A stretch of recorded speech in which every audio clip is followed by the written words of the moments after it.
Nous avons lu et vu un peu partout sur les réseaux sociaux, au niveau de certaines presses, que le projet asphaltage, malgré le projet asphaltage, nous avons encore des inondations. Ou parfois, à cause du projet asphaltage, à cause des aménagements qui ont eu lieu, nous rencontrons ces derniers jours de l'inondation. Nous avons sillonné un peu partout, que ce soit à Cotonou, à Boumé-Calavi, nous sommes allés à Boycon, nous avons sillonné un peu partout et nous avons remarqué des sites critiques d'inondation et nous avons essayé de comprendre qu'est-ce qui peut être la cause de ces inondations. Est-ce que ceux qui disent ça ont raison? Nous savons qu'ils n'ont pas raison, mais nous sommes quand même allés voir, nous avons sillonné, et nous avons, par exemple, entre Abomey-Calavi et Cotonou, nous avons une dizaine de sites assez critiques qui sont aujourd'hui sujets à des inondations. L'ensemble de ces 10 sites, aucune inondation n'est directement liée au projet asphaltage. Au contraire, sur les 200, vous savez que pour la phase A uniquement, nous avons aménagé environ 200 km de voirie à travers les 9 villes du projet. Nous avons construit près de 420 km de caniveaux. Caniveaux, c'est des ouvrages de drainage. Et donc, vous vous rendez compte qu'avec ces aménagements, on ne saurait dire que l'asphaltage est la cause, ou bien que malgré le projet asphaltage, nous avons encore de l'inondation. Il faut préciser et informer tout le monde que le projet asphaltage, ce n'est pas le projet d'assainissement pluvial.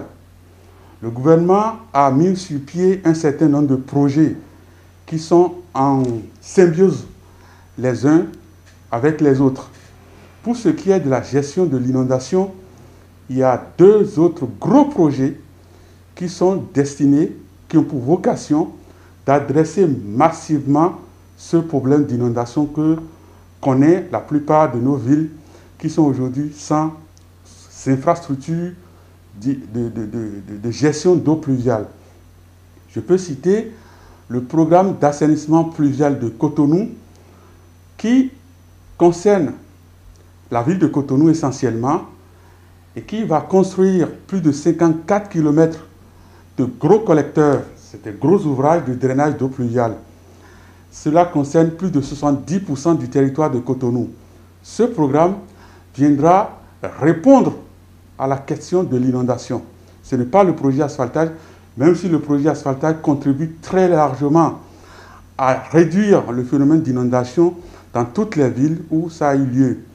Nous avons un autre programme que nous appelons programme d'assainissement pluvial des villes secondaires.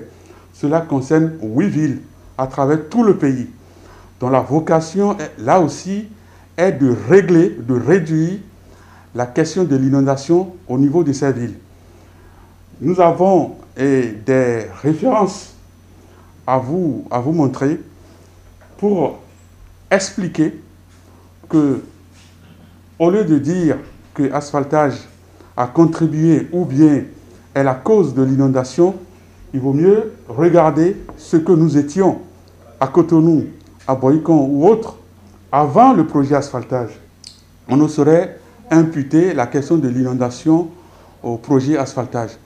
Le cas spécifique de la ville d'Abomey-Calavi, autour de la zone de Ita, où aujourd'hui la population est inondée, s'explique tout simplement par un autre projet qui a eu lieu avant le projet asphaltage, construction d'un bassin de rétention qui aujourd'hui déborde. La plupart de ces inondations que nous connaissons aujourd'hui, que ce soit à Cotonou, à Boumé-Calavi ou ailleurs, sont essentiellement liées au manque de curage par les mairies, manque de curage de ces caniveaux, et par le fait des ouvrages soit inexistants en termes de drainage inexistants, ou bien même d'ouvrages de section insuffisante pour pouvoir drainer les eaux de pluie. Mais il faut ajouter que nous faisons quand même face cette année a une pluviométrie exceptionnelle. En 15 jours, nous avons plus de 150 mm de pluie en termes de hauteur de pluie. En 15 jours à Cotonou, comparé à l'année dernière qui est à peine à 72 mm de pluie. Cela suppose que nous faisons aujourd'hui face à cette inondation qui est exceptionnelle, mais qui n'a rien à voir directement avec le projet asphaltage.